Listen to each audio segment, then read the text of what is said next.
There is a particular kind of power that most people never discover.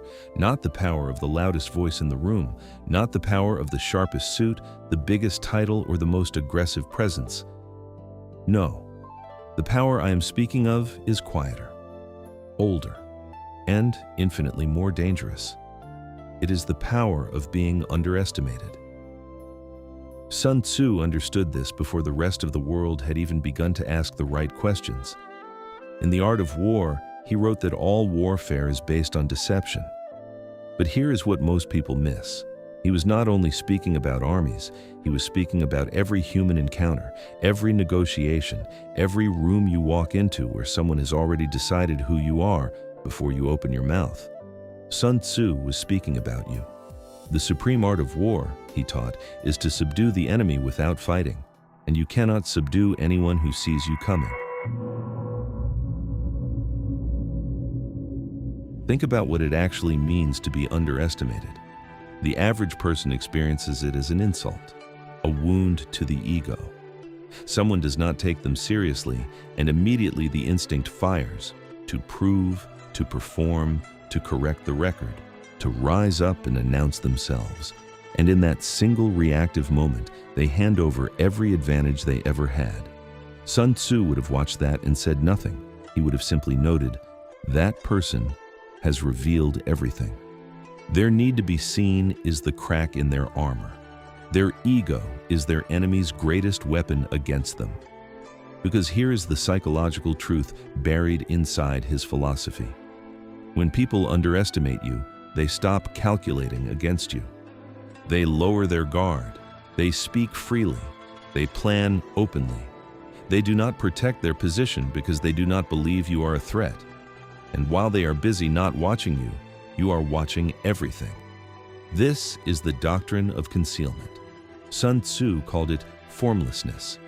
He wrote that the ultimate in disposing one's troops is to be without ascertainable shape. When you are formless, your opponent cannot prepare against you.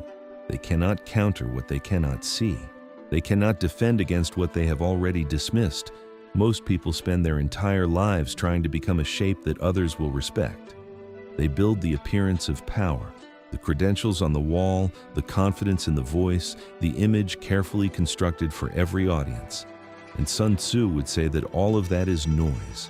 All of that is a map you are handing to your opponent.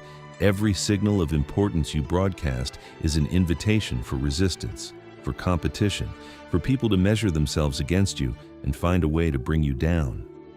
But the person who moves without shape, they face no resistance, because you cannot push against what you cannot find.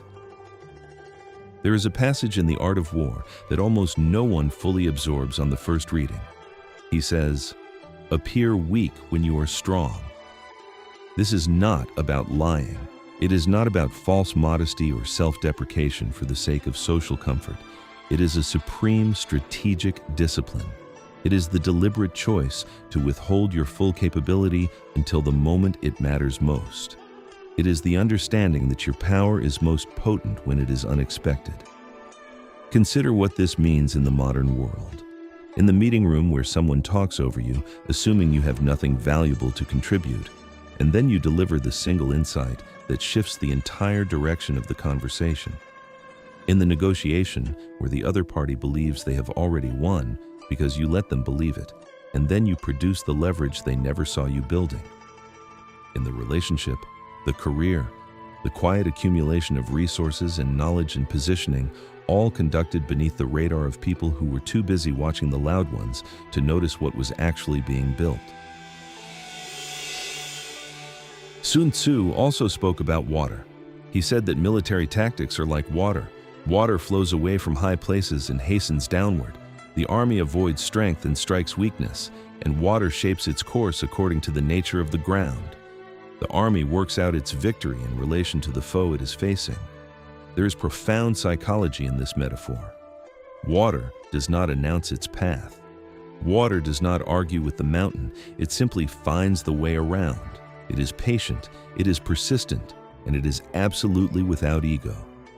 And eventually, always, the water reshapes the stone. This is the psychology of the person who has mastered being underestimated. They do not argue when they are dismissed. They do not perform when they are ignored. They observe, they adjust, they find the way around. And because no one is watching them, no one is blocking them. They move in silence, and they arrive at the destination while everyone else is still debating who should lead the expedition. Here is the deepest layer of this philosophy, the one that separates the students from the masters. Sun Tzu did not advocate weakness. He did not advocate hiding. He advocated the controlled strategic management of perception with absolute internal clarity about your own strength. The discipline is not to become small. The discipline is to stop needing others to confirm your size. The truly dangerous person in any room is not the one performing confidence. It is the one who has nothing to prove. Because someone who has nothing to prove is not reacting. They are not defending. They are not distracted by what you think of them. They are free.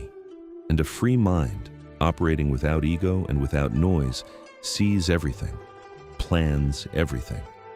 And when the moment comes, moves with a precision that looks, to everyone who underestimated them, like something close to magic. It was never magic. It was patience. It was formlessness. It was the ancient, quiet discipline of letting the world misread you and using every moment of that misreading as fuel. You've been operating in the noise long enough. You've been trying to be seen, trying to be heard, trying to prove a case that no one who matters ever asked you to make. There is another way. If this philosophy speaks to something you already know is true about yourself, if you have always sensed that your real power moves in silence, then it is time to stop watching from the outside and begin living it from within.